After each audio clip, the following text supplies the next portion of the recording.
So, you're interested in Raja of the Rajput Reich, one of the oldest, most difficult achievements in EU4, where, as tiny two-province minor Nagor, we must conquer all of Germany, thanks to the coincidental resemblance of a certain imperial flag.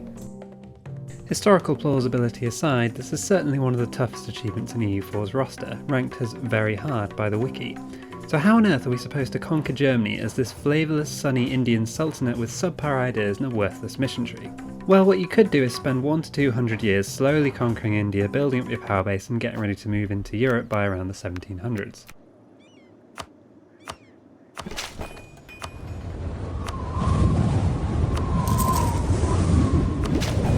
But that sounds boring. Who's got time for any of that? Instead, why not do it the fun way?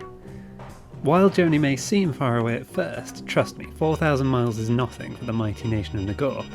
Yes, that's right, we can actually get there within the first 10 years of the game if you follow the strategy I'm about to highlight. We're simply going to have to enact a plan for the Maharaja's marvellous migration. So without further ado, let's put the curry back in Curryverse.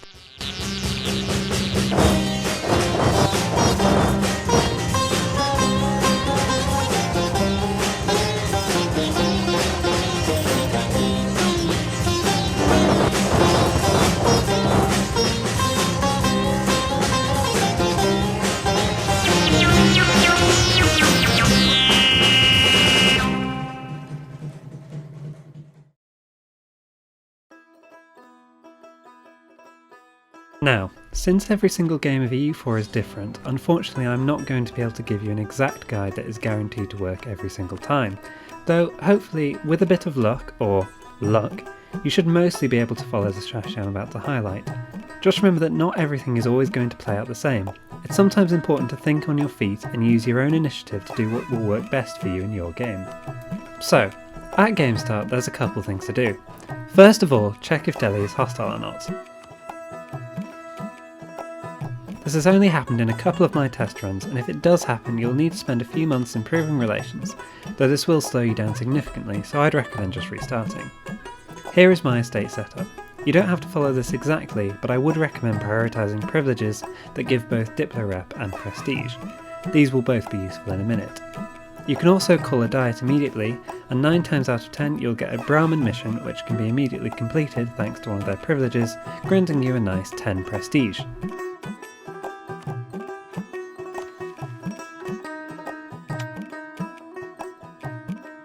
It's important to also use the Liberty desirability from your government, which will also come in handy later. Grab some generals, recruit the Free Company and build 2 additional units.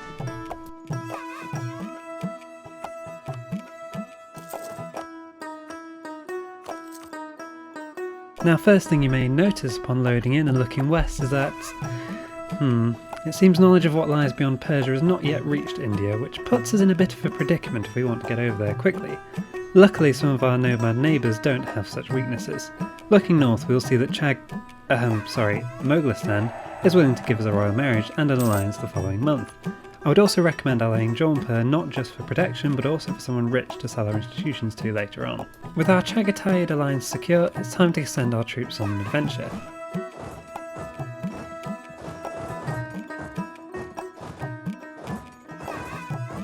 While you're on the march, if you can, I would recommend allying the Timurids for the time being. They're going to save us a bit of time marching backwards and forwards, though don't hesitate to drop them if they call you into a war against all their disloyal subjects. Once we've reached the Persia region, it's time to ask our formerly Chagatai friend for maps. At this point I'm going to discuss what we're actually doing here in order to explain our next move, as politics in the Middle East can be pretty unpredictable. Insert topical reference here. We're going to be attacking someone in either the Anatolia or preferably the Caucasia region, and there are only 2 real options available to us, Shirvan or Dulkadir. Out of these 2, Shirvan is the better option, not because they're the weaker country, quite the opposite in fact, but because of a certain green blob who is going to make life incredibly difficult for us if we go after Anatolia. At this point the Timurid A Move to Asfahan event should have fired. If you're lucky then the Timurids will decide to attack Ajam, thereby removing them as a threat and hopefully weakening Shirvan too. If you get unlucky and Timmy decides to show restraint, then you're going to have to go for Plan Dulkadir instead. Request either a map for Caucasia or of Anatolia depending on what happened. In my game I got lucky and decided to go for the better option of Shirvan, so this is what I'll be showing from here, though the strategy should work mostly the same for both. Winning the war is as simple as sending your troops to sit on their capital until you manage to get the siege. They shouldn't be able to do anything against you since they're too weak and too distracted to pose a threat.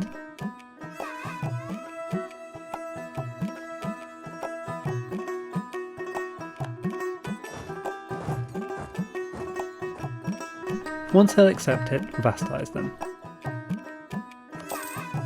After this, seize one of their provinces and start coring it. Once it's cored, you'll be able to seize another province, but this time, it'll be a European province. While you're waiting for your cores, I would recommend sending your troops on another exploration binge westwards. Once you can see Anatolia, I would recommend grabbing yourself one of the Beyliks as an ally. Unfortunately, nomads don't have great vision over Europe, so getting an Anatolian ally is the key to continuing gaining knowledge of the world. If you're in the mood, you could also go for some easy show strength wars for money and monarch points as well.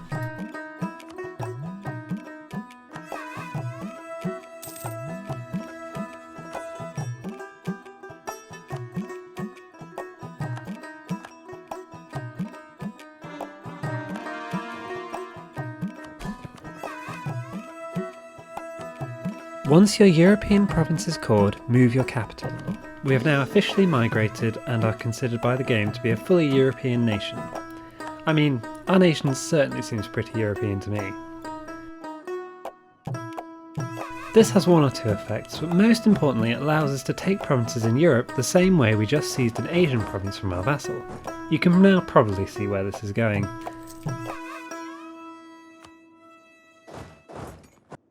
Hopefully by now you'll have been able to grab a map of southern Germany, and from here you're going to want to grab Italy too.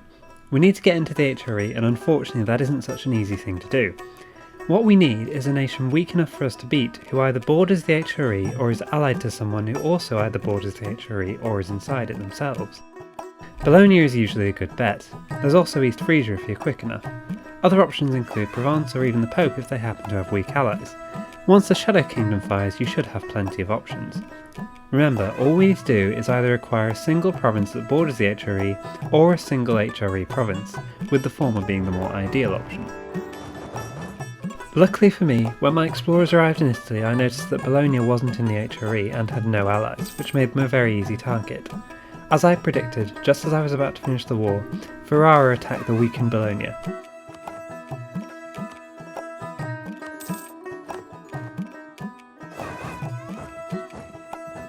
Allowing me to easily beat them and grab my first HRE province. This is actually a pretty reliable thing to happen if you attack weak nations and destroy their armies. More often than not, one of their neighbours will attack them, allowing you to take the land. Once you've got your HRE province, the time has come to give away everything else.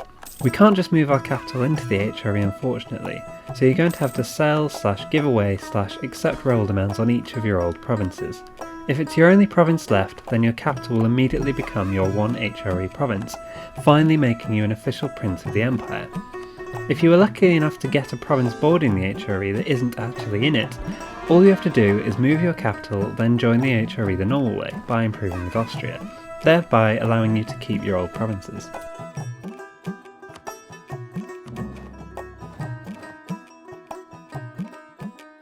Now you're in the HRE, the world is really your oyster.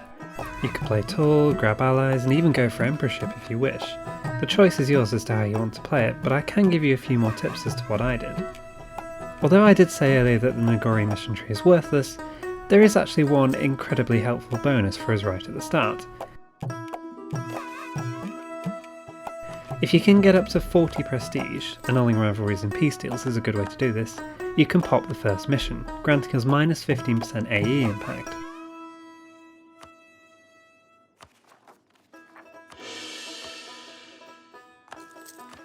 Combine this with espionage ideas,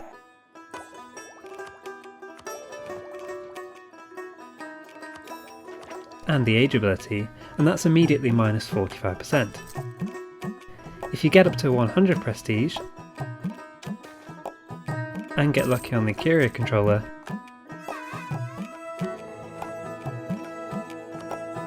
and you could be looking at up to minus 75% reduction, which is obviously going to come in very handy when it comes to conquering Germany.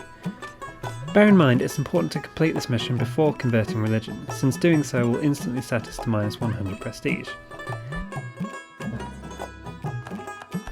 It is incredibly important that you do actually convert to Catholic though, as soon as possible, both in order to actually join the HRE and also to stop all our neighbours from wishing death upon us. From here, you could expand outwards from Italy as normal, but Venice and Austria are pretty tough roadblocks to overcome in the early game. So what I like to do is yet another migration, straight into southern Germany. For this one, we don't even have to know CB thanks to the claims border and claims age ability. Once again, you want to search for someone small and weak to vassalize. If you can, I would highly recommend going for Bavaria.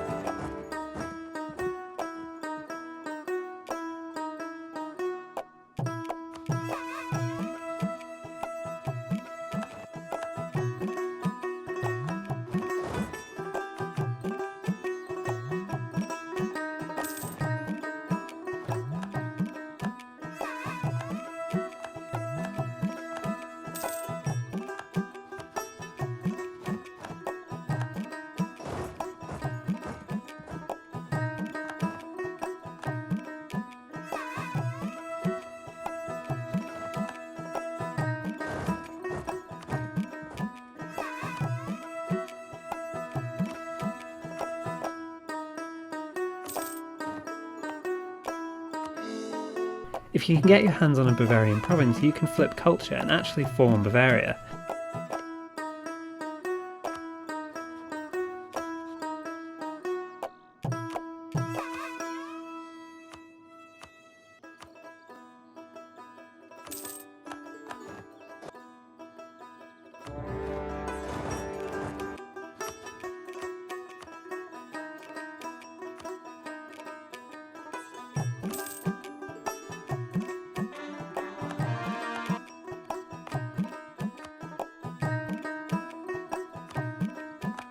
This achievement allows forming other countries.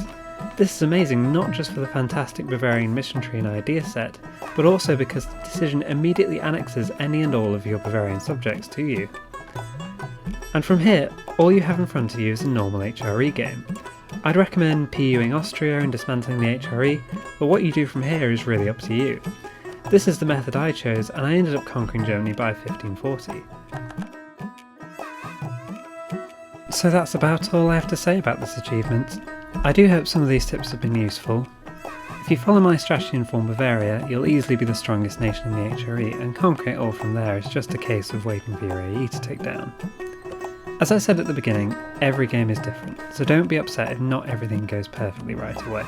Having to restart a couple of times is normal on most difficult achievements. Don't feel you have to rush. Hopefully, together we'll be able to get that completion rate above 0.8%.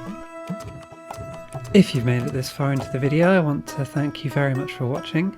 I'm still very new to the whole YouTube thing, so if you did want to give me any tips or feedback in the comments, I'd certainly be very grateful and interested to hear it.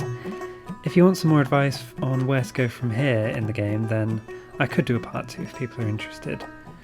Apart from that, I really hope you enjoyed, and happy conquering.